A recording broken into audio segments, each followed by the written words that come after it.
viewers মই আজি যেটো ভিডিও আৰম্ভ কৰিবলৈ লৈছো এটো এটা এবাৰ যিখিনি ষ্টুডেন্টে যিসকল ষ্টুডেন্টে ক্লাস 12 ৰ ফাইনেল এক্সাম দিছে এটা তেওঁলোকৰ কাৰণে এটা অত্যন্ত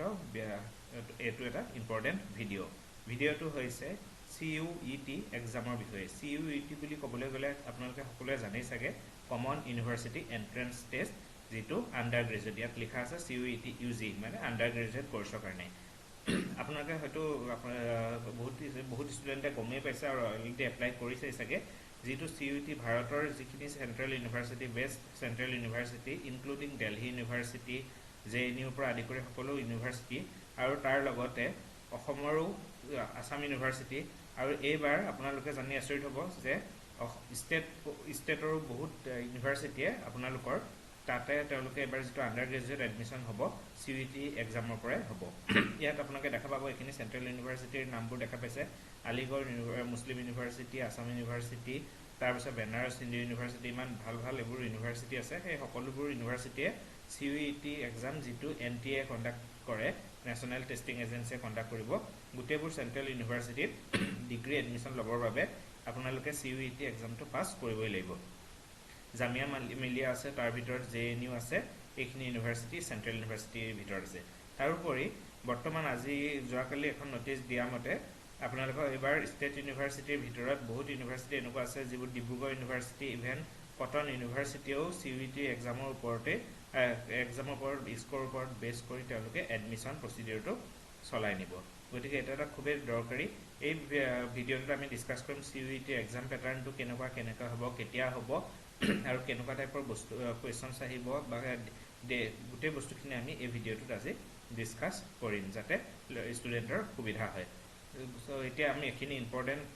ইনফৰমেশনখিনি আমি আপোনালোকৰ ওয়েবসাইটতে পাব আপোনালোকে মই কৈ গৈছো যে অনলাইন এপ্লাইটো বৰ্তমান চলি আছে আৰু 26 মাৰ্চ ইভিনিং মানে নাইট 11:50 লৈকে ৰাতি 11:50 লৈকে 26 মাৰ্চ তাৰিখলৈকে অনলাইন এপ্লাইটো হৈ থাকিব সব গতিকে যিসকল ষ্টুডেন্টে এপ্লাইটো এতিয়াও কৰা নাই তেওঁলোকে লাষ্ট ডেটলৈকে বাটন আছে আগতে এপ্লাইটো কৰি দিলে তেওঁলোকৰো সুবিধা হ'ব তাৰ লগতে যেটো ফিজ থাকিব ফিজটো 26 মাৰ্চৰ ৰাতি 11:50 লৈকে আপোনালোকে পেমেন্ট কৰিব পাৰিব তাৰ পিছত কাৰেকচন কৰিব পাৰিব 28 মাৰ্চৰ পৰা 29 মাৰ্চৰ ভিতৰত কিন্তু এটো কাৰেকচনটো আপোনালোকে কৰাৰ অপচনটো নাৰাখিব আপোনালোকে যেতিয়া ফিল আপটো কৰিব খুব কেয়াৰফুলি ফিল আপ কৰিব যাতে এই কাৰেকচন পেজটোলে আপোনালোকে যাবলগীয়া নহয় তাৰ পিছত এনাউন্স আপোনালোকে যেহেতু সিটিবোৰ সিলেক্ট কৰিব কোনোবাই কোনবাখন সিটিত এপ্লাই কৰিলে তেওঁলোকে সেইখন সিটিত নপৰিবও পাৰে বেলেগ সিটিতো পৰিব পাৰে সো কোনে কোনখন সিটিত পাইছে তাৰ ওপৰত তেওঁলোকে সকলোৰে কাৰণে সিটিখন ডিক্লেয়াৰ কৰিব 30 এপ্ৰিলৰ 30 তাৰিখে ডিক্লেয়াৰ কৰিব মানে অলমোস্ট দেখিছে আপোনালোকে এক মাহ পিছত তেওঁলোকে ডিক্লেয়াৰ কৰিব তাৰ পিছত আপোনালোকৰ এডমিট বোৰ দিব আৰু ডেট অফ এক্সামিনেশন এটা খুব দৰকাৰী ডেট অফ এক্সামিনেশনটো দিছে আপোনালোকে দেখিছে 15 মেৰ পৰা আপোনালোকৰ 31 মেৰ ভিতৰত তাৰ মানে 15 তাৰিখৰ পৰা মেৰ 31 তাৰিখৰ ভিতৰত হ'ব এতিয়া আপোনালোকে ভাবিব পাৰে এক্সামটো সদায় এদিনে হয় ইয়াতে ইমান দিন দিছে একচুয়ালি এটো কি হয় বহুত সাবজেক্ট আছে ভাৰতৰ বহুত ষ্টুডেন্টে দিব কিছুমান ষ্টুডেন্টে কি কৰিব এখনৰ ওপৰত কেইবাখনো পেপাৰ তেওঁলোকে এপিয়াৰ কৰিব বেলেগ সাবজেক্টত তেওঁলোকে এক্সাম দিব গতিকে সেই মতে যাতে ডেটবোৰ ওভাৰলেপ নহয় কাৰো ষ্টুডেন্টৰ সেই সুবিধাৰ কাৰণে তেওঁলোকে at least 15 দিন তেওঁলোকে হাতত লৈছে 15 দিনৰ ভিতৰত সকলো পৰীক্ষাবোৰ তেওঁলোকে পাতি কমপ্লিট কৰিব তাৰ পিছত আপোনালোকে যিখিনি পাব ডিক্লেৰেচন আপোনালোকে ওয়েবসাইটত পাব এটো ওয়েবসাইট দিছে examnta.ac.in/CUET-UG 30 জুন তাৰিখে তেওঁলোকে ৰিজাল্ট ডিক্লেয়াৰ কৰিব বুলি জনাইছে এটা ফিজলে যদি আমি যাওঁ যিখিনি general category student up to 3 subjects তাৰ মানে আপোনালোকে তিনিখন পেপাৰত যদি আপোনালোকে এন্ট্ৰেন্স দিছে সাপোজ আপোনালোকে কোনোবাই ফিজিক্সত মেজৰ লৈ পঢ়িব খুজিছে ডিগ্ৰী কোনোবাই কেমিষ্ট্ৰিত কৰিব খুজিছে সাপোজ এজন ষ্টুডেন্টে তিনিটা সাবজেক্টত পঢ়িব খুজিলে ফিজিক্স কেমিষ্ট্ৰি আৰু সাপোজ ম্যাথছ গতিকে তিনিখন পেপাৰত তেওঁলোকে 1000 পে কৰিলে হ'ব কিন্তু তাৰ লগতে যদি তেওঁলোকে যদি কিবা বেলেগ এটা সাবজেক্টত সাপোজ ইংলিশ বা MIL বা যিকোনো এটা বেলেগ সাবজেক্টত বা লাইফ সায়েন্সত এক্সট্ৰা পেপাৰ যদি তেওঁলোকে দিব খোজে তেতিয়াহলে ইচ পেপাৰ তাৰমানে প্ৰতিখন পেপাৰত তেওঁলোকে 400 rupees কে পে কৰিব লাগিব হেতু হল জেনাৰেল ক্যাটেগৰীৰ কাৰণে OBC ৰ কাৰণে তেনেকৈ আপোনালোকে দেখা পাইছে 903 সাবজেক্টত SC ST থাৰ্ড জেন্ডাৰ সকলোখিনিৰ কাৰণে PWD ক্যাটেগৰী গুটেখিনিৰে 800 rupees হ'ব আৰু central university centres outside India India বাহিৰত চেণ্টাৰ যদি লয় কোনোবাই যদি বাহিৰৰ পৰা দিব খোজে তেতিয়াহ'লে তেওঁলোকৰ হ'ব 4500 যদি মই মোড অফ এক্সামিনেশ্যনলৈ যাওঁ দুটা মোড আছে এটা হাইব্ৰিড মোড যিটো কম্পিউটাৰ বেছড হ'ব আৰু এটা হ'ল পেপাৰ পেন মেথড চ' আমাৰ হাইব্ৰিড মোডত কি হ'ব কম্পিউটাৰ বেছড এক্সাম হ'ব আপোনালোকে অনলাইন কম্পিউটাৰত চেণ্টাৰ আপোনালোকৰ যিটো এক্সাম চেণ্টাৰ দিব তাতে আপোনালোকৰ কম্পিউটাৰত আপোনালোকে এক্সামটো দিব লাগিব কিন্তু যিবোৰ পিছপৰা অঞ্চল আছে ভাৰতৰ বহু ইণ্টাৰনেটৰ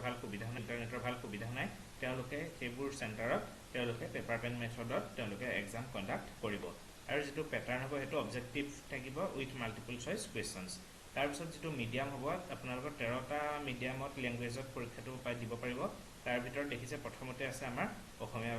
আছামিজ আছে তাৰপিছত বেংগলী ইংলিছ গুজৰাটী মাৰাঠী এইবোৰ সকলো লেংগুৱেজ আছে তাৰপিছত আপোনালোকে যিটো লেংগুৱেজ চিলেক্ট কৰিব সেইটো খুব কেয়াৰফুলি চিলেক্ট কৰিব কাৰণ এবাৰ লেংগুৱেজটো চিলেক্ট কৰাৰ পিছত আৰু এইটো চেঞ্জ কৰিব পিছত নোৱাৰিব লেংগুৱেজ ছাবজেক্টত আপোনালোকে এক্সাম দিবই লাগিব গতিকে লেংগুৱেজখিনি কি আছে পিছত আপোনালোকে লিষ্টত মই আপোনালোকক দেখুৱাম ডমেইন যিটো ছাবজেক্ট আছে সেইটো ক্লাছ 12ত আপোনালোকৰ চিলেবাছত থকা হ'ব লাগিব তাৰপিছত আপোনালোকৰ যিটো আপোনালোকৰ জেনেৰেল টেষ্ট থাকিব তাৰমানে আপোনালোকৰ 3খন পেপাৰ ল'বই লাগিব মিনিমাম টোটেল 6খন পেপাৰ আপোনালোকে ল'ব পাৰিব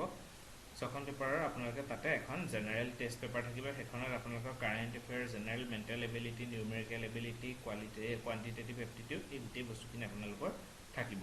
তাৰপিছত আপোনালোকৰ তাতে টোটেল 50টা কুৱেশ্যনছ থাকিব তাৰ ভিতৰত আপোনালোকে 40টা কুৱেশ্যন আপোনালোকে এটেম্প কৰিবই লাগিব আৰু তাৰ সময় হ'ব আপোনালোকক 45 মিনিটছ টাইম আপোনালোকক দিব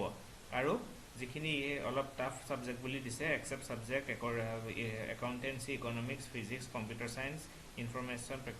প্ৰেক্টিচেছ কেমেষ্ট্ৰি মেথমেটিক্স এইকেইটা ছাবজেক্টত তেওঁলোকে 60 মিনিটকৈ প্ৰভাইড কৰিব তাৰপিছত আমি এতিয়া যদি আমি তললৈ স্ক্ৰল কৰোঁ আপোনালোকে দেখা পাব এইখিনি আপোনালোকে এবাৰ নটিফিকেশ্যনখন ভালদৰে পঢ়ি চাব কেনেদৰে এপ্লাই কৰিব লাগে এইখিনি আপোনালোকৰ ইয়াতে দিয়া আছে তাৰপিছত আপোনালোকৰ এইখিনি ৱেবছাইটত দেখা পাইছে আপোনালোকে গোটেই ৰুলখিনি আছে তাৰপিছত আমি যদি যাওঁ ইয়াতে আপোনালোকৰ মিডিয়াম মোড অফ এক্সামিনেশ্যনটো আপোনালোকক মই অলৰেডি কৈছোঁ তাৰপিছত মিডিয়াম এইকেইটা ছাবজেক্ট থাকিব তাৰপিছত আপোনালোকে লেংগুৱেজ ইয়াতে আপোনালোকৰ টোটেল 6খন পেপাৰ আপোনালোকে চিলেক্ট কৰিব পাৰিব মেক্সিমাম 6খন পেপাৰ এজন ষ্টুডেণ্টে চিলেক্ট কৰিব পাৰিব তাৰ ভিতৰত আপোনালোকৰ 6খনত এনেকুৱা কৰিব পাৰে আপোনালোকে এখন লেংগুৱেজ পেপাৰ এখন আপোনালোকে ল'বই লাগিব হ'ল তাৰপিছত এখন আপোনালোকে যিখন জেনেৰেল টেষ্ট থাকিব সেই পেপাৰখন আপোনালোকে ল'বই লাগিব 2খন পেপাৰ হ'ল আৰু আপোনালোকে মেক্সিমাম 4খন পেপাৰ চিলেক্ট কৰিব পাৰিব সাপোজ আপোনালোকে BA কাৰণে আপোনালোকে এপ্লাই কৰিছে suppose history geography political science আৰু এটা কিবা বেলেগ ছাবজেক্টৰ ধৰক লজিকত ধৰক কৰিব খুজিছে গতিকে মেক্সিমাম 4খন পেপাৰ দিব লাগিব লগতে ইংলিছখন কম্পালসৰি লাগিবই আৰু এখন জেনেৰেল এপ্টিটিউডখন এখন পেপাৰো আপোনালোকে দিব লাগিব এটা ইংলিছ হ'লে সকলো এক্সাম চেণ্টাৰ ভাৰতৰ আপোনালোকে ইংলিছ লেংগুৱেজটো থাকিবই কিন্তু তাৰ বাহিৰে কিছুমান কম্বিনেশ্যন ইয়াত দিছে সেই কম্বিনেশ্যনখিনি কিন্তু যিহেতু এখন অসমৰ ষ্টুডেণ্টে দিব গতিকে ইয়াতে মেক্সিমাম ইয়াতে আছামিজ লেংগুৱেজটো মই ক'তো দেখা পোৱা নাই তাৰপিছত চাওক আপোনালোকে ইয়াতে মই যিখিনি কথা ক'লোঁ ইয়াতে লিখা আছে 6খন পেপাৰত আপোনালোকে থাকিব 6খনৰ ভিতৰত আপোনালোকে 4খন বা 5খন আপোনালোকে ডমেইন ছাবজেক্ট ল'ব লাগিব